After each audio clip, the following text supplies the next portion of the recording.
सास संगत जी प्यार से कहना। धन निरंकार जी। सास संगत दासी एक निरंकारी गीत बोलने जा रही, आशा को प्रवान करना। ये गीत हमारे गुरु पावन मूर्ति जी का लेखनी है।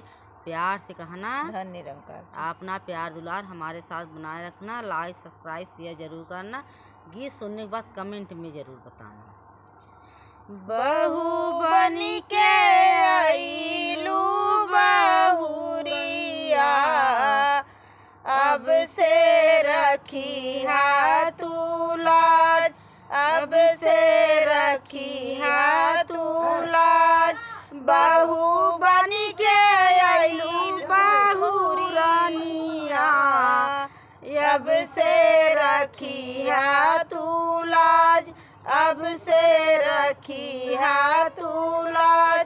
प्यार दी है घर के परनिया, अब से रखी है तू लाज, अब से रखी है तू लाज। प्यार दी है घर के परनिया, अब से रखी है तू लाज, अब से रखी है तू लाज। पापा जनी है ससुर जी के, ससुर जी के माई, ननदी के दीदी मनिया, देवर के तू भाई। पापा जनी है ससुर जी के, ससुर जी के माई, ननदी के दीदी मनिया, देवर के तू भाई। सत सत मनिया बचनिया, अब से रखी है तू लाज, अब से रखी है तू लाज। सत सत मनिया बचनिया, अब से रखी है तू लाज, अब से रखी है तू लाज। गुरु सीख वाली बहू है अपनाई है, सरिता बनी के गहिरे सगरवा समाई है। गुरु सीख वाली बहू है अपनाई है, सरिता बनी के गहिरे सगरवा समाई है।